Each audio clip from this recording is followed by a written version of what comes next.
Welcome to New Teacher Big Impact, the podcast. I am terrible teacher turned two-time teacher of the year, Daryl Williams Jr. And today, TikTok seems to be in courts more than pickleball players are, but this time they're being sued for the impact on students. And then, if you're anything like me, in your kitchen cabinet, you probably have a whole bunch of seasonings that you use to add a little razzle-dazzle and spice to your meals, but are you leaving your classroom lessons bland and boring? And then I answer a question from a community listener that asks, what is the right way to reward students? All of that on this episode of New Teacher Big Impact. Impact begins now. We're getting it started with the warning bell as we normally do, and the warning bell is a segment where we dive into something that's happening in the nation around education, and this time we're talking about TikTok and the lawsuits that schools are bringing out against it. But before we dive into this warning bell, let's talk about impact. If you don't know what impact is yet, impact is the complete comprehensive solution to your professional development needs that I always like to say, it's like if Facebook and Netflix were to have a baby together and all the content was focused on education and becoming a better teacher.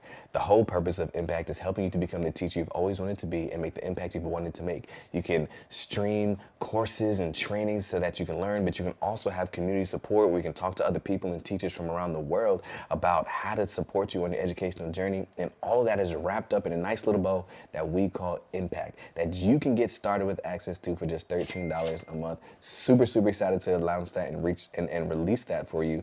It is in the description below, impactcourses.com.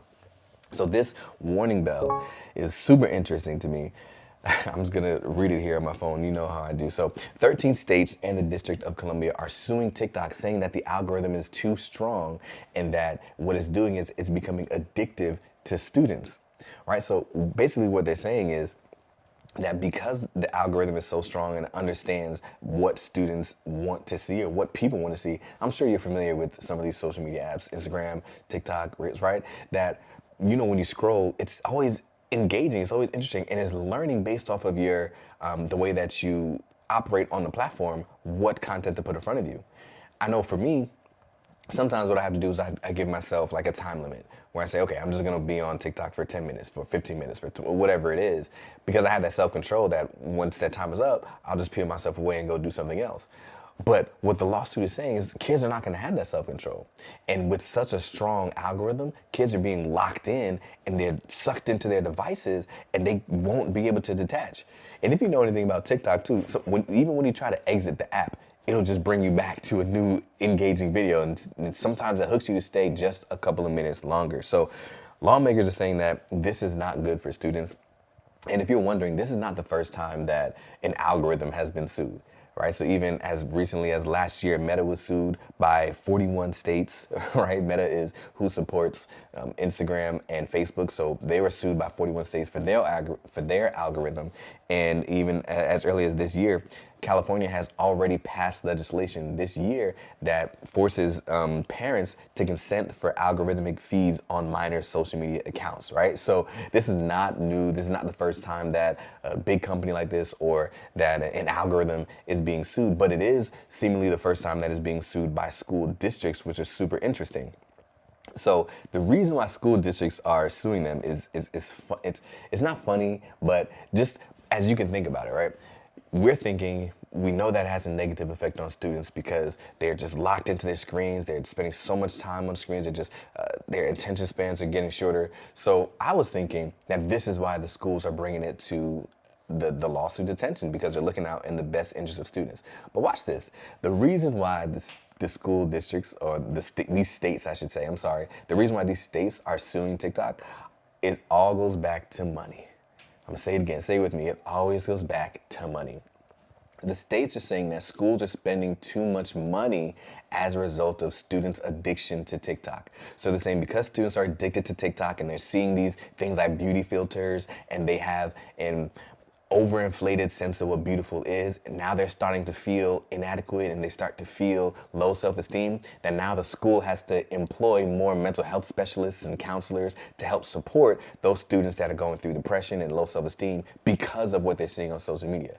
And they're saying that as a result of these TikTok challenges and some of the things that they're seeing students do in other schools and social media, they are vandalizing the school and they're destroying school property. And states are having to spend more money in the budget in schools to have to repair some of these damages. So what the states are saying is, TikTok is forcing us to spend more money on mental health advocacy in schools and on building repairs.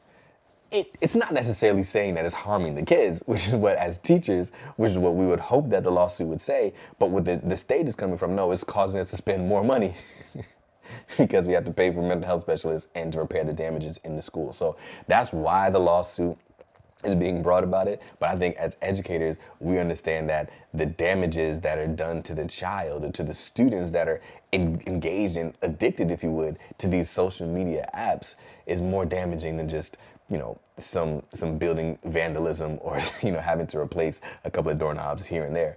It's funny. Well, I'm not minimizing the fact that schools are having to spend a lot more money in damages as a result of some of these TikTok challenges and things like that. But I'm saying that I think the focus should be on how it's affecting the child, right?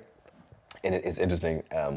One of the schools that I was an assistant principal at, I remember during the TikTok challenge phase, which is still going on, one of the students climbed up into the rafters in the bathroom, and it did not end well. So he climbed up into rafters in the bathroom, and apparently, the whole thing was recorded. He was like putting things up there, like the caution wet floor sign. He would take that and put it up in the ceiling because we had those tile ceilings. And so while he climbed up there, one day just couldn't support all the things. I don't know how many months, how long he's been doing this, but apparently it was his thing. And it couldn't support it anymore. And then 40% of the bathroom ceiling caved in. He fell, all the stuff fell. It was bad. It was loud noise. We didn't know what was going on. Thousands and thousands and thousands of dollars worth of damages. And what I'm saying is, schools are seeing things like this, or states are seeing things like this and saying, wow, thousands and thousands of dollars of damages. If that kid never saw it on TikTok, he probably wouldn't have tried it. Where at schools, we're thinking, that was not a smart choice. And we're thinking, is the kid okay? Like, he fell from the ceiling. Is he safe? Is he all right? Anyway, saying all that to say, it is definitely a problem. Definitely something that we have all witnessed, and definitely something that we have all seen.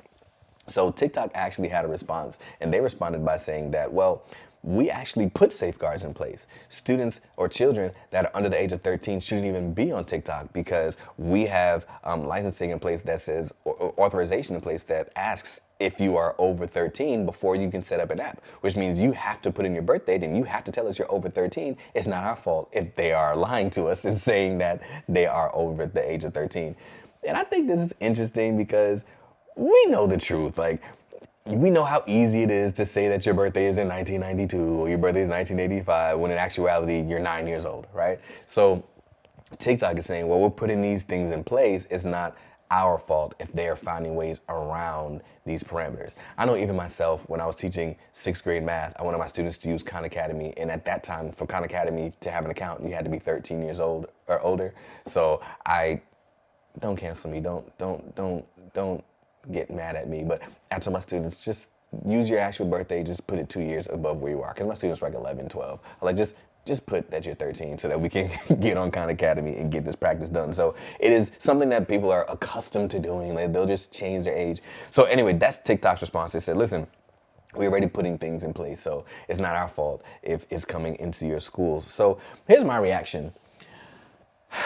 I don't know if the states will win this lawsuit. I'm not sure. I'm not big into law and things like that, but I do think that some things will change. Like, maybe they'll put some more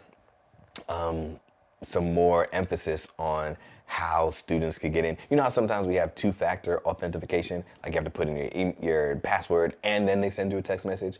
Maybe in order to create the account, they'll not just ask for your birthday, but then maybe they'll need to see some sort of identification that you're actually 16, that you're actually 18, whatever it is, right? So I don't know. I'm just making things up off the top of my head, but I do think that we'll see some changes. I definitely don't think it'll be soon, right? I don't think that tomorrow we'll wake up and TikTok will be gone. I know they're in the courts for other things as well. So, and we know that that's been dragging on for a couple of years. So I don't think anything will happen immediately. But here's what I am saying. As educators in the classroom, what we can do is we can care about the child.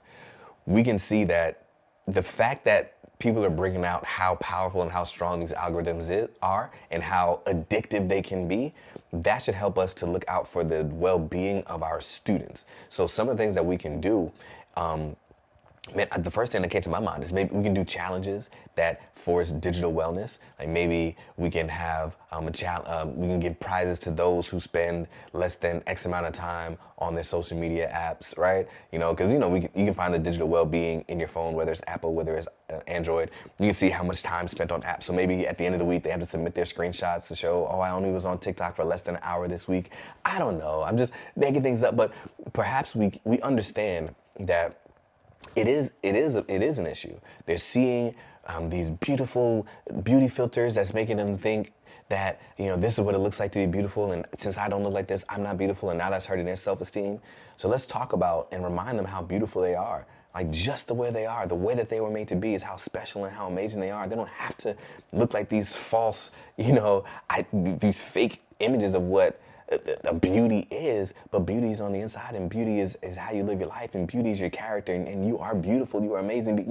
Like we can help encourage those conversations, but then also we can discourage a lot of those harmful behaviors. I like the conversation we had at my school with a student that fell through the ceiling.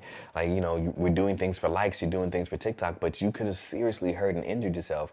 And I want us to make sure that we're making wise choices regardless of what the social media pressures are. Like, we don't want to just do things, that are not smart, that are harmful, that are dangerous, just to get a little bit of clout, as they call it, right? A little bit of clout, a little bit of fame and notoriety. So just be smart, help them make proper and smart decisions. So that's where I'm coming from with an educator lens. And if we think about it, one of the reasons why they spend so much time on these social media apps is because they're interested, they're engaged. There's something that is engaging them about their social media apps, whether it's TikTok, Instagram, whatever it is. Wouldn't it be great if the same way that they're engaged in these social media apps is the same way that they could be engaged in your lesson? Well, it actually is a possibility. There are ways that you can craft your lesson to be engaging in such a way that students are locked in, just like they would be locked in to that short form content.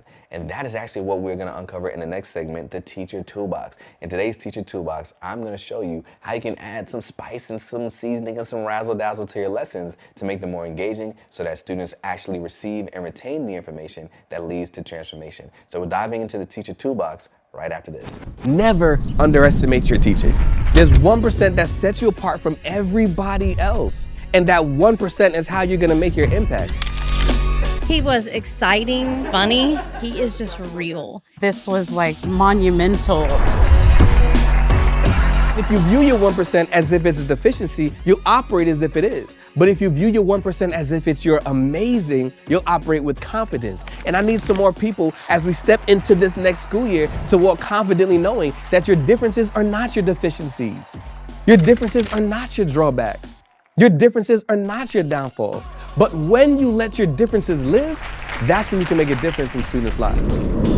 I can't wait to see these teachers enact their 1% amazing and make the difference that only they can. If you would like for your school district to be empowered as well, you can click the link down below and our team will reach out to you. It's time for the Teacher Toolbox, where I'm gonna teach you a principle that you need to master in order to be the teacher you've always wanted to be and make the impact you've always wanted to make. We actually started this a couple of weeks ago, so if you are trying to figure out how to properly plan effective lessons, you can go back to episode 2 where we began with the foundation of what it takes to have an effective lesson. And also, this is taken directly from the course inside of Impact, Properly Planned Effective Lessons. So if you can't wait and you want to dive into the full course and really want to get into understanding the root of what it takes to have an effective lesson, check that course out only inside of Impact, where you can get access to the full course as well as resources and community to help support you along the way. But right now, I'll give you part 2, which is how to make lessons more engaging. Last week we talked about the fact that the foundation needs to be standards. Curriculum is a resource, but the foundation needs to be standards. And once you understand and unpack the standards, you can create objectives, and each lesson is built on an objective. But now you have an objective, right?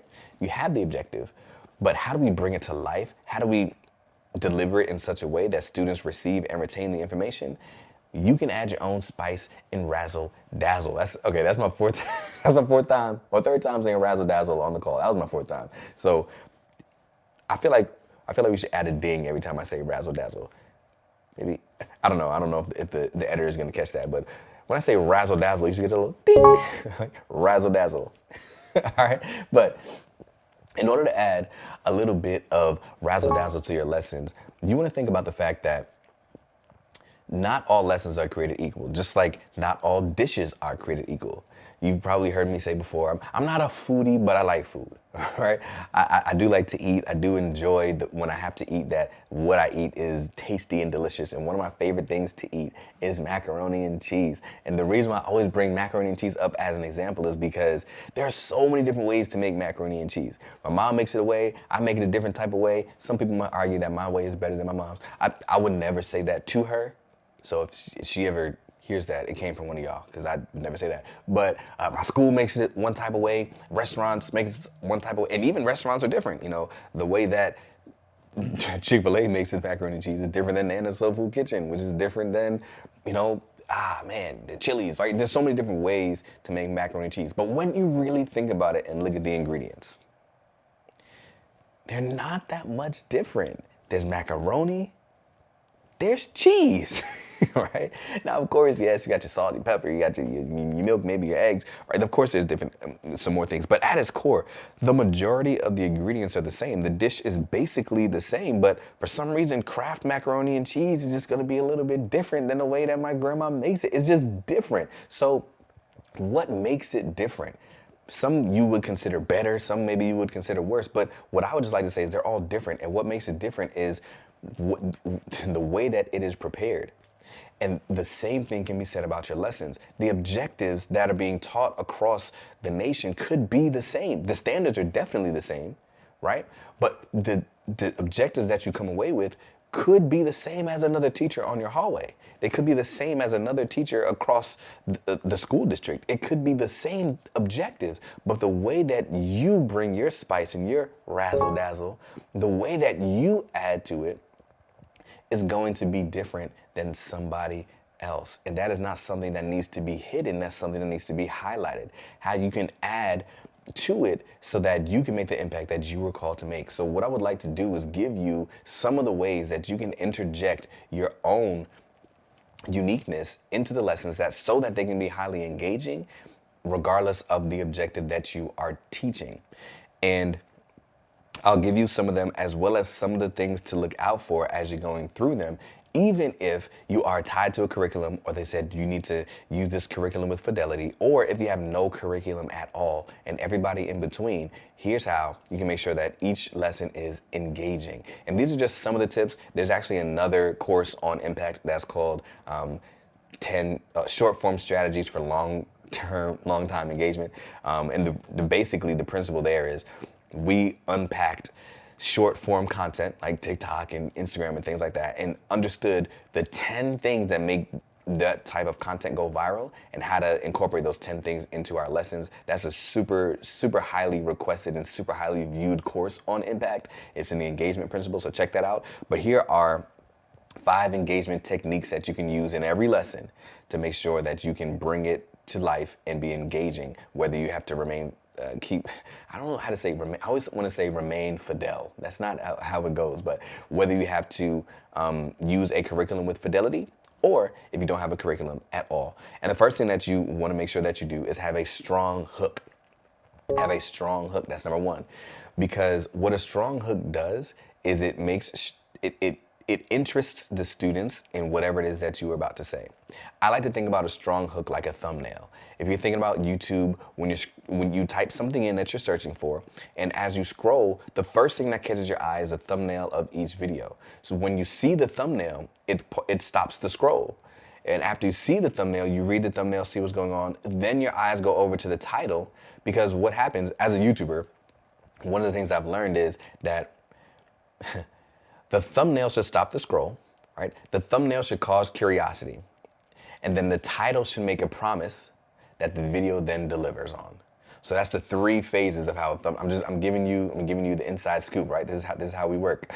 If you're not a YouTuber, this is how we think. The thumbnail should stop the scroll. and it should cause curiosity. That forces you to read the title, and the title makes a promise that the video then delivers on. That's the recipe for a successful video, right?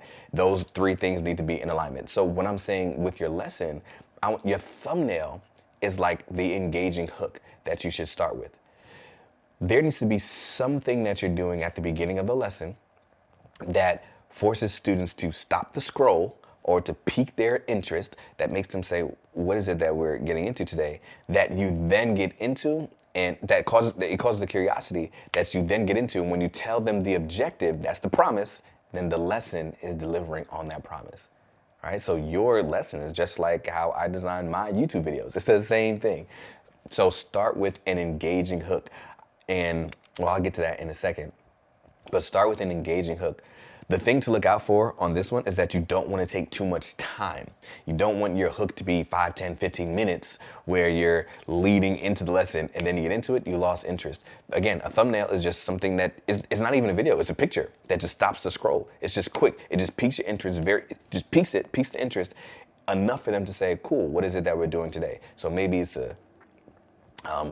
it could be as simple as like a GIF at the start of the lesson. It could be a short story. It could be something quick. It could be an interesting tidbit. It could be a question that you start with that you don't give them the answer to the end, or some sort of riddle that you start with that you don't give them the answer until the end of the lesson. Like, it's just something that piques their interest, that hooks them so that they remain interested in what it is that you are about to teach, right? So that's one of the things to start off with to have a highly effective lesson. Start with a strong hook. Then, throughout the lesson, here's a second thing. Make sure that you have a storytelling techniques. Utilizing storytelling techniques are I want to say, probably the most underutilized portion of teaching. Storytelling has been historically probably the number one way to help somebody receive new information. That's why even in the Bible, Jesus taught through parables, right? And when we look at the legends that have been passed down from decade to decade, generation to generation, storytelling is how it all started. You tell a story, it has some sort of lesson in it, you remember it. Fables, same way. So with your lessons, you can incorporate storytelling techniques to keep it engaging and interesting for students, because once they understand stories, then they are locked into what it is that you are going to say.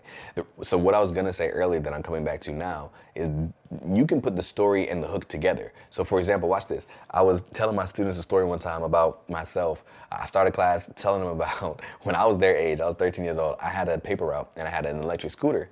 And I was in New York, so I was really cool. I had a wee little electric scooter. My cousin wanted to come on it with me one day for a ride. So we got on the electric scooter. I'm zooming on the electric scooter. She's on the back. And we were going down the hill in New York. So we're going super, super fast down the hill in the middle of the road. And she started getting scared. And she started to like run away while we were on the scooter. It's a 2-wheel electric scooter. Two of us probably shouldn't even have been on it. And she started trying to run away. So we start swerving and going side to side. And then in that, I lose control. We both fall off. We skate down the hill. She rips her pants, blood everywhere. I had my dad's motorcycle helmet on. That gets scratched up, rolling down the hill. The scooter goes and gets lodged underneath the car. Like, it was just a traumatic experience. It was tragic. And then I asked my students, why do you think we were going so fast? And they're like, because you were going downhill. I was like, yeah, because we were going downhill. And she was scared because we had picked up so much velocity because we were going downhill. And I said, I bet that if we were on a more flat surface, or it wouldn't have been going that fast. And she probably wouldn't have been scared. They was like, yeah, but it's because you were going downhill so fast, that's what made her scared, and that's why you fell. I said, what is it called when the hill has like the steepness of a hill? And they got quiet. I said, well, actually, that's called slope. And today, we're learning about how to identify whether a slope is positive, negative, or undefined. And what I want to let you know is we were going down a negative slope. You're going to find out what that means in just a second. But take out your pencils and papers, write down y equals mx plus b. Listen, like, we got right into the lesson. And one of the students actually raised his hand. He said, Mr. Williams, how did you go from that into a math lesson? Like, that was crazy, right? But they were on the edge of their seats. They were engaged. They were interested. They were ready. Storytelling techniques are powerful in piquing students' interest. right? And it doesn't have to be a dramatic, fell down the hill, almost lost my life story, but just something that makes it relevant and relatable can bring it to life. Even if you're tied into a curriculum that you may feel like is boring or uninterested, you can weave in pieces of stories that will allow students to remain interested. And the reason why I wanted to use that example is because I'm looking at my timer here, and that didn't take 15 minutes, right? But it hooked students enough to make them pay attention for the next couple of moments to see where we're going from here, all right? So that was number 2, use storytelling techniques. Number 3 is to incorporate videos. Incorporate videos. The reason why is because we know that so many different students learn in so many different ways, but also research shows that when there are more than one voice being heard, that it resets attention. So when you are in a conversation, after you listen to one person for a period of time, you start to kind of drone out. But when there are multiple people and you hear different perspectives, then your attention is reset every time you hear a new voice. So sometimes it's just hearing somebody else's perspective or hearing somebody else's voice, even if they're saying the same thing. So incorporating videos to bring just a different dynamic or a different perspective into some of the content that you are teaching. And the look out for on this is just to make sure that it's not too long and not super boring, right? Because that could actually have the adverse effect. So bringing a video every now and then just to maybe even reinforce the things that you were saying, but be careful that it's not a long or boring video. Here's the next thing, number 4.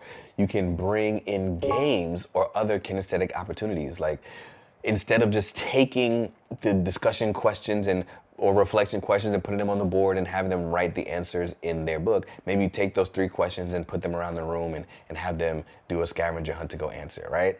Like, that's not new information. People have been doing scavenger hunts for a while, but what I'm saying is there a way that you can take relatively boring or relatively standard or relatively bland activities and do that same activity but switch it in such a way that it brings it to life? There's so many different technological apps that you can use as well. Of course, everybody knows Kahoot, but there's like Bookit, quizzes, a whole bunch of other things where you can take the same questions that you would have asked on a worksheet and just import them into a web-enabled platform that is a little bit more engaging for students. So the desired outcome is still the same, but it's actually retention is increased because they are more engaged with the information. And it doesn't have to always be technology. Like I said, sometimes it could be games. A quick tip, quick hack, you can go on TikTok. Let's call this the TikTok episode. Let's not call it that. I don't like that title. But there are so many different hacks that you can use, so many different, you can go to TikTok and type in, games to use with teenagers, games to use with first graders, they don't even have to be in classrooms. It can be games to use at my family game night. And you can take those games and incorporate them into your lesson. So just the same content, the same objective, the same curriculum, the same standards, but we're just adding or bringing it to life so that it is more engaging for students. And then on that same vein, number 5 is going to be to just enforce collaboration, whether it's a think, pair, share, whether it's group work, maybe instead of single, silent, and solo all the time, right? Instead of just write this down silently, write this down on your own paper. Sometimes you can have a discussion about it, and those are more engaging than just having students write things down. So those are 5 ways that you can make sure that you are bringing your lessons to life. But I would say that ultimately the most important way to bring the lessons to life and to highly engage students is actually through differentiation. And what differentiation means is that everybody is working on something that is at fingertip reach for them. So one of the reasons why students are disengaged is because it is either too far out of their reach or it's too close that it's not interesting or challenging enough for me to even try. But if we can differentiate in such a way that students are at fingertip, everybody's working on something that is within fingertip reach, then that is how we can keep them engaged as well. And the way that we do this is by incorporating Bloom's taxonomy, so that those that are higher are working on things like create, and those that are still acquiring the information are working on things like recall or remember, and things like that. So we can differentiate activities and scaffold them based off of Bloom's taxonomy. And that is actually, comment down below if that's something that you would be interested in, us doing a deep dive on differentiation. Let me know, because we're still building out the impact courses. And if differentiation is something you need assistance with, I got you. But for the purpose of this lesson, we're talking about lesson planning, what needs to happen in an effective lesson, differentiation needs to happen. So make sure that you incorporate differentiation to keep it engaging, because if you just plan like one leveled lesson, one leveled practice, one level reflection, then you are not engaging the majority of your class. You're just engaging the minority that is appropriate for. All right. So I hope that is making sense. So with that being said, make sure that you incorporate these things so that your lessons are highly, highly engaging. And if they're not highly engaging, and if you're not seeing the success that you want to see, the new teacher quick tip of the week is the next segment, where I'm going to help you understand what to do if you're not seeing the success that you intended to see right after this. Good teachers teach subjects, but great teachers teach students. Not only is that something that I truly believe and something I love saying, but it's something that I also love wearing on my shirt, and now you can too, because the Pursuit of Excellence shop is open. DarylWilliamsJr.shop. The link is in the show notes and in the description down below, where you'll find designs just like this and all of our other popular sayings, such as, I'm smarter than I think, I'm braver than I seem, I'm stronger than I feel, and I can do hard things, or everything is figure outable, right? Or the former terrible teacher, or new teacher, big impact. All the things that you'll see, whether it's white, it's blue, it's black, so many different options, t-shirts, hoodies, all the things that you can look for, where you can show people your support for how much you truly care for and love students, and that you're becoming the teacher you've always wanted to be. Click the link below or in the description and show notes to go to the store and find your design. It's the new teacher quick tip of the week, where I just show you a quick tip that you can use in your classroom today to make a huge game-changing shift in your classroom. And this quick tip of the week is actually inspired by Zig Ziglar, where I told you just now that I was gonna let you know what to do. I switched that up. I'm gonna let you know what not to do. If you are not seeing the success that you want to see, if students are not performing at the level that you expected them to perform, here's what not to do. Don't throw a pity party. Don't throw a pity party. Zig Ziglar says don't throw a pity party, because pity parties are the worst problems to have. The problem with pity parties is that very few people come, and those that come don't bring gifts. That's what Zig Ziglar said. So what is the purpose of throwing a pity party? For those who don't know what it is, a pity party is when we get around and when we come with the woe is me, where these students, they're not getting it. These students, they just won't. I don't understand why it's not working. The data is so poor. Their teacher last year didn't teach them the things they were supposed to know. They're coming to me 2 grades behind. I taught them this and it's not sticking. Like, that's what a pity party is. A pity party is when we are consistently pointing out the negatives, or consistently pointing out the flaws, solely focusing on what students can't do. Like, focus on what students are not able to do. Pity party is when we stand outside of the classroom in the hallway while students are doing independent work, and we talk to the other teachers on the hall about the deficiencies and the gaps that we're seeing. I can't believe they made it to 4th grade and they don't know their times tables. I can't believe they don't know the difference between a verb and a noun. I can't believe, like, that's a pity party, right? And if we can be honest, some of us engage in pity parties way too often, and way more than we need to. And the problem with pity parties is that very few people come, and those that come never bring gifts. So there's no purpose in throwing a pity party.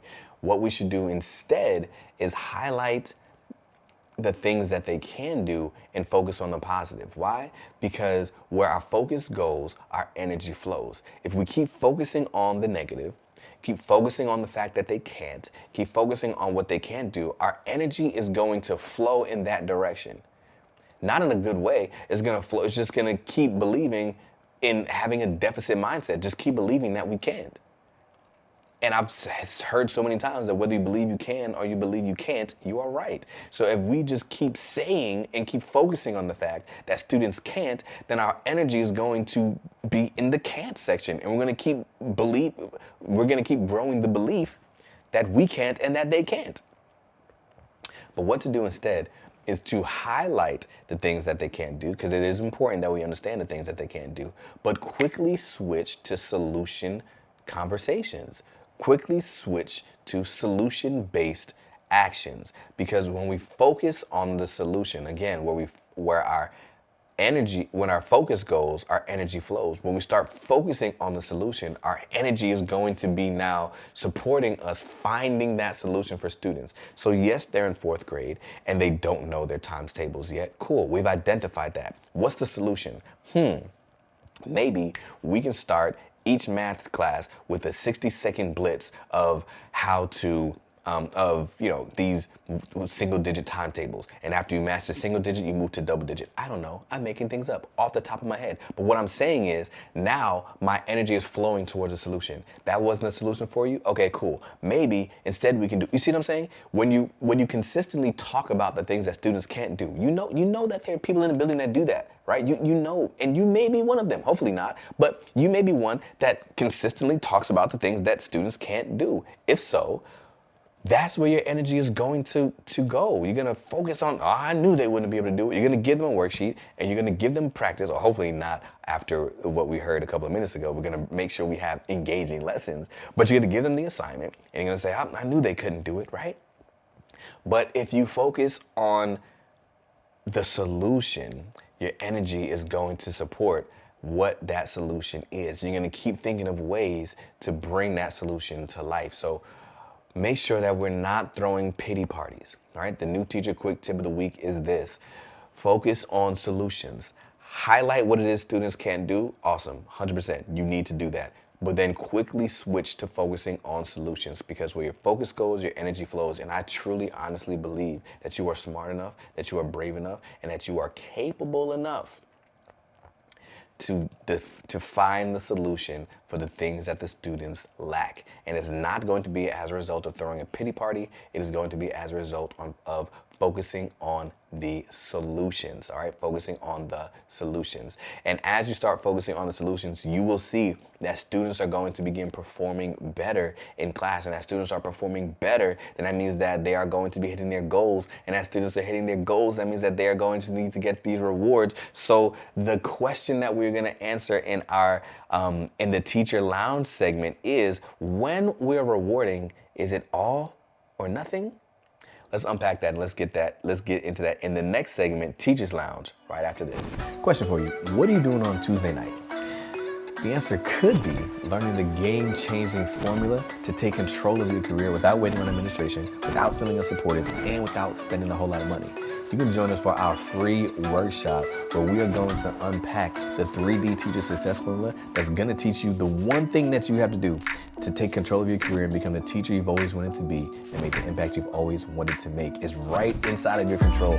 All you have to do is click the link in the description below to register for the free workshop, newteacherbigimpact.com/workshop, and I'll see you on Tuesday night. Welcome to the Teachers Lounge. And we have a Teachers Lounge where we are positive, we are supportive, and we are helpful to one another, just like the Impact community, where we support each other on our educational journeys, not like some of the toxic Teachers Lounges that I've been a part of that just go to complain about students. So in this Teachers Lounge, we allow for anybody that's an Impact member to ask questions that are able to be answered right here on the podcast. So if you'd like to ask a question, simply join Impact, submit your question, and I will answer it here on the podcast. This question comes from Dixie, and she asks, when rewarding, is it all or nothing? For example, the goal was to reach your stretch goal by a certain date, and some didn't reach it. Do you reward the ones that did and not the ones that didn't? So I understand the question and I hear the question, so I'll be sensitive in my response. The response in simple terms is yes, right? Yes, it's all or nothing. But that doesn't mean that you have to be harsh. That doesn't mean you have to be mean. That doesn't mean you have to be rude. That doesn't mean that you have to be harmful. We can still be supportive through all of this. So if you have a reward that everybody reaches their stretch growth by a certain date, let's just say that it's the mid of the year. Well, stretch growth, you probably want to hit that by the end of the year. So let's say it's the end of the year, everybody should hit their stretch growth, and you have, let's just say 30 students in the class for number simplicity's sake, and there's 21 students that hit their stretch growth, and there's 9 students that do not. First of all, congratulations. That's an amazing, that is an amazing ratio. But so for you now, you're feeling bad that there's 9 students that are not going to get their reward, okay? 21 students, they're gonna get it, and they're gonna be happy, they're gonna be excited, and those 9 students, though they could have grown, didn't hit their stretch growth, and now they're feeling sad. You have to stick to the reward. So let's unpack this on so many different layers. You have to stick to the reward, right? You have to stick to the parameters that were set for a couple of reasons. You have to be an ethical person, and your word has to be true. So if you said everybody that hits their stretch growth, why is that a tongue twister for me? Stretch growth will get this reward. Those 21 students get their reward. If you then also give it to the 9 students, it now diminishes the work that the 21 students did to get it. It's kind of like if somebody said that, let me just use, let me use an iPhone for an example. I think most people use iPhones. So let's just say iPhone 16 at the time recording this is coming out soon. And they say iPhone 16 is coming out. We only have 100 in stock, and we're just giving it to the first 100. And then you get there and you camp out, outside of the Apple store because you want to be in the first 100. And you look in front of you, you see there's about 50 people in line in front of you. So you're there hours before the store opens, and then store opens, you get in and you get your device, and you're like, "Ooh, glad I'm got it." And then they said, we actually have 10,000 devices, so everybody's gonna get it. You be like, well, what in the world? Like, why did I wake up early? Why did I camp outside? Like, why was I out here waiting if everybody was gonna get it anyway? And that's the impact that you don't want to have, because the next time they release something, they say, "Oh, we have the iPhone 17 coming out. We only have 100. Make sure you're like, I'm not lining up again. Like, I'm not doing all that effort, right?" But if this time they actually only have 100, you miss out, right? Anyway. Don't get too lost on the example. What I'm saying is, what it's going to do is it's going to diminish the work that the other students that did actually qualify for the reward. So you have to give them that reward, and you have to not give the other 9 students their reward. Now, how do you do that and not hurt the other 9 students? How to hurt their feelings? How do you not celebrate them?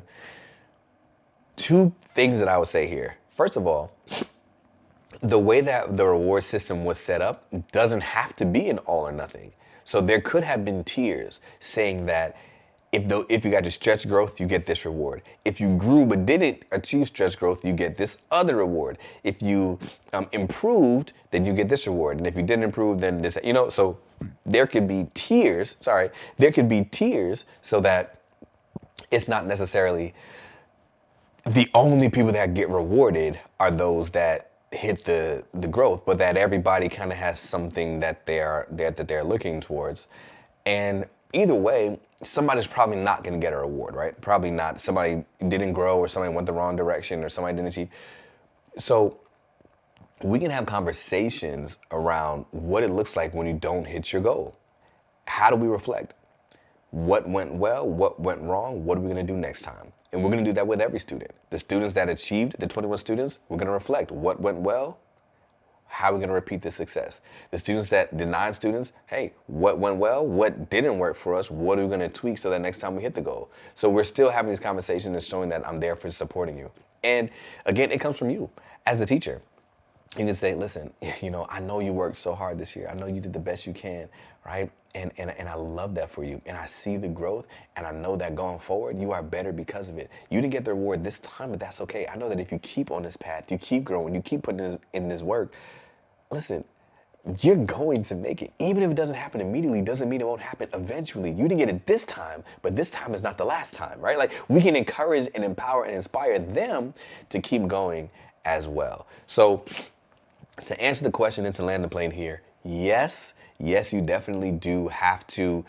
It is all or nothing. You have to stick to the standard of the expectation that was set. Review the expectation that was set, because there could be multiple opportunities for other people to get rewards as well. But remain supportive regardless, whether they hit it or whether they don't. Have them reflect and remain supportive through it all, because the reality of the situation is sometimes we don't hit goals, and we just need to know how to become better as a result of it. So Dixie, awesome. Thank you for asking that question. I hope that was a good enough response for you. And anybody else that maybe had a similar question or question like that, I'm glad that was helpful for you as well. And if you would like to ask your question, remember that you can do so by being an Impact member. I'll just scroll through, find a question, and answer it right here. Thank you, Dixie, for submitting that question. But now I have a question for you, and that question is going to be in our exit ticket. Our exit ticket is the final segment, and just like any good lesson, an exit ticket is going to review the objective to see if you got it. So the question that I have for you is, what are 3 things that you can incorporate into your lessons to make them more engaging for students? What are 3 things? I gave you 5 or 6. What are 3 things that you're going to commit to incorporating into your lessons to make sure that they are more engaging for students? Because we know that when we engage students, that they are going to be able to receive and retain that information, and it's going to lead to a transformation. So I would love to see you in the comment section, whether you are on YouTube, whether you are on Spotify, whether you're on Apple Podcasts, like in the comments, let us know what you are committed to so that we can hold you accountable. What is it that you are going to do to make your lessons more engaging? And let me just say, I know that it may seem overwhelming and daunting. Just focus on one step at a time, right? You don't have to consume the whole buffet. Just focus on chewing the bite that you can handle right now. Maybe it's just, I'm gonna start with a hook. Maybe it's just, I'm gonna incorporate some more storytelling. Maybe I'm going to utilize some web-enabled technologies. Whatever it is, start with something, see success with that thing, talk to the students about what success they are seeing, what things they like, what things they would like to see more of, and just grow consistently. You don't have to do and implement everything right here, right now. Just consistently get better. And I know that in doing so, and consistently getting better, consistently improving, you are going to be the teacher you've always wanted to be and make the impact you've always wanted to make. I hope that this episode was helpful for you. And before you go, I need to make sure that you share this with somebody. And I'm always going to give you somebody to share it with. Today, I want you to share this episode with somebody who owes you money. Right? Why? I don't know. Maybe if you share this with them, they'll be inspired to be a better person and they'll pay you back. Maybe not. I have no idea. But share this episode with somebody. And if you don't want to, at least rate and review wherever you're listening to this so that the algorithm will share it for you. I appreciate you so much. And I can't wait to see you in the next episode of New Teacher, Big Impact, the podcast, where we help you become the teacher you've always wanted to be and make the impact you've always wanted to make. I'll see you soon.